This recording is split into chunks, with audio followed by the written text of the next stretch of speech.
como ustedes han venido trabajando, identifican, conocen algunos de ellos. Ellos son totalmente importantes, como ya lo había dicho, en la literatura. Pero en la juventud de hoy en día se ha perdido la verdadera importancia que estos tienen. Es más, podemos decir que muchos de ustedes ya no observan, ya no miran los cuentos de los hermanos Grimm que se dan todos los sábados. ¿Quiénes hacen eso? Los jóvenes de hoy en día no lo hacen, pero aquí tenemos a Fernández. ¿Quién más?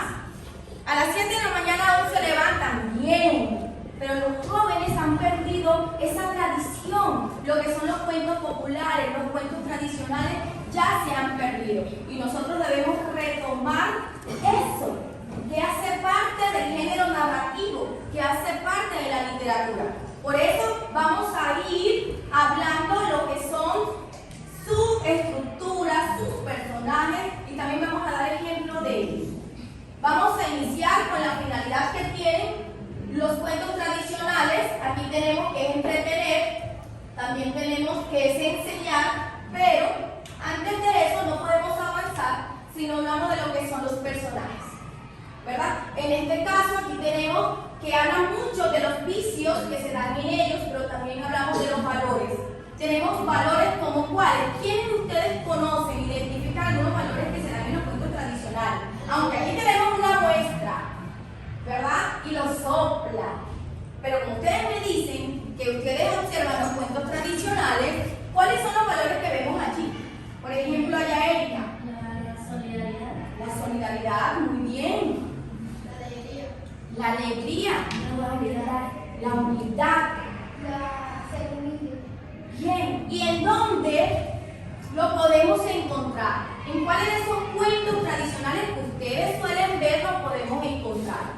¿Quién me habla de algún cuento que se ha visto o ha escuchado? La Caperucita Roja. Caperucita Roja, muy bien. El lobo y los 7. El lobo y los 7 cabritos, ¿será? Sí, es ese. ¿Seguro que es ese? Claro. Los hermanos Grimm son autores de los cuentos tradicionales. Muy bien, son los más representativos. ¿Cómo? Blancanieves total, ¿cierto? Ahora vamos a hablar de lo que es la estructura de un cuento tradicional. Tenemos el inicio, ¿verdad? ¿Qué pasa en el inicio? ¿Qué nos muestra el inicio? A ver, ¿quién me cuenta? Como la introducción del cuento. Como la introducción del cuento. ¿Qué más nos muestra? Los protagonistas de la historia. Bien. Listo. Su época, los personajes. Bien. Nos muestra un protagonista, tenemos un tiempo, una época, ¿verdad? Pero también nos muestra un acontecimiento inicial, como nos muestra que ocurre aquí en la Cenicienta, ¿verdad? Y luego viene el nudo, ¿cierto? ¿Y qué pasa en el nudo? El problema, ¿cierto? Y después de eso viene la parte final, o el de ¿qué pasa allí? Todo. Se resuelve el problema de la historia. Se resuelve el problema de la historia. Sharon. Se organiza la historia y toma un rumbo diferente, ya sea un final feliz o sea un final triste que comience con otro cuento. Ok, y ella dice algo muy importante, que puede ser feliz, como también puede ser triste. Listo. Hasta allí. ¿Dudas, inquietudes? Listo. Bien. Aquí ya nos muestra el nudo. Miren. Allá nos mostraba en el inicio y aquí nos muestra en el nudo ya un poco más desarrollado. Todos los acontecimientos, los que aparecen en Cinderella o Cenicienta. Miren. ¿Cómo va el baile? ¿Cómo aparece la hada madrina? Todo eso aparece en lo que es la Cenicienta. Y lo que hablábamos ahorita, el desenlace, la solución del problema. ¿Listo? Esto es un ejemplo de lo que es la estructura de los cuentos tradicionales. Ahora les voy a leer un cuento tradicional donde ustedes van a identificar estas características de las cuales acabamos de mencionar. Adivinen cuál es la historia que vamos a leer. No, señor. Aunque entre los ejemplos tenemos los cuentos de hadas, cuentos animales, cuentos de costumbre. ¿Dónde? ¿En dónde quedaría la gallina de los huevos de oro? ¿Dónde quedaría? Cuentos de animales.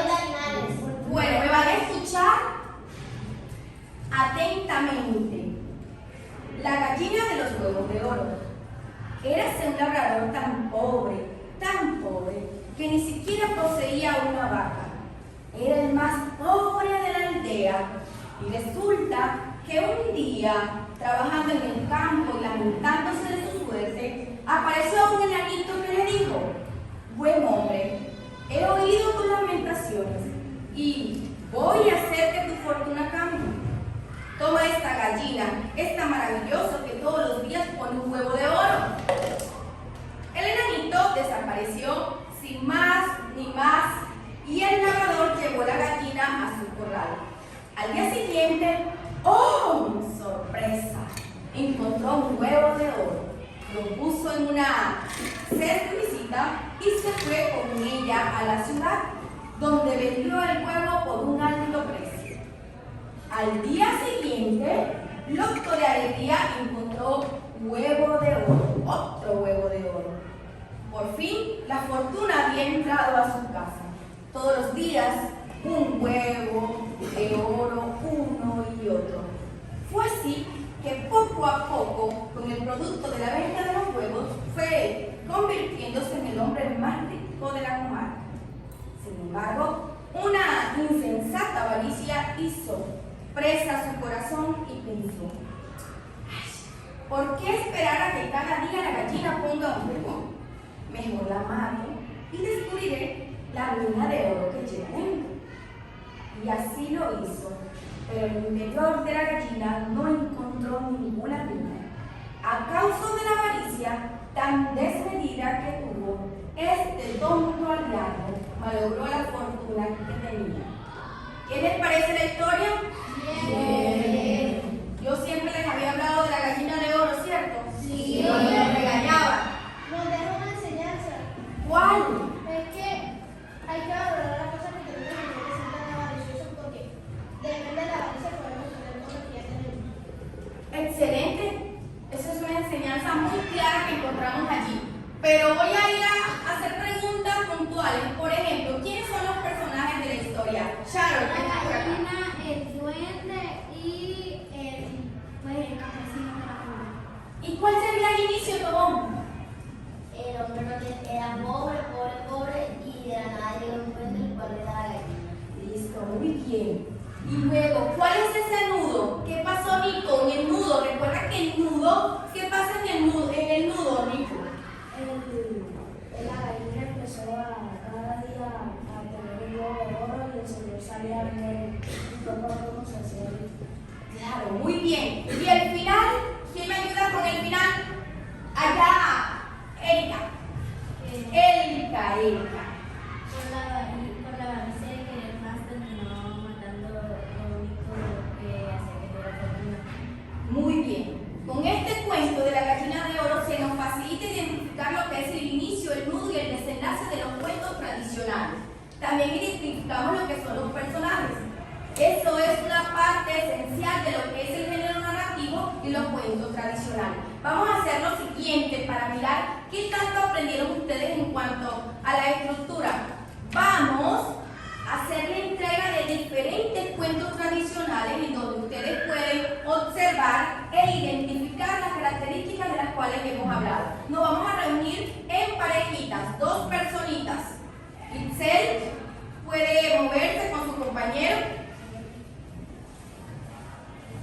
Heidi. Vayan rodándose, Nico.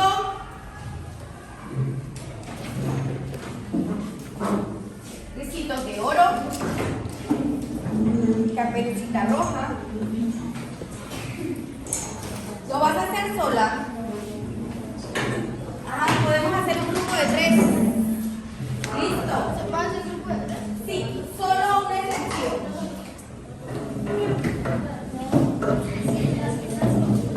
Vamos a subrayar el inicio, el nudo y el desenlace en esas historias que ustedes tienen allí, en esos cuentos tradicionales. Los vamos a identificar, lo podemos hacer de diferentes colores, ¿vale? Seleccionen el color que ustedes deseen. Listo, muchachos. Veo que ya están identificando las características de los cuentos tradicionales. ¿Terminaron, muchachos? Sí. Listo. Vamos a iniciar.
¿Y el personaje principal quién es, Sharon?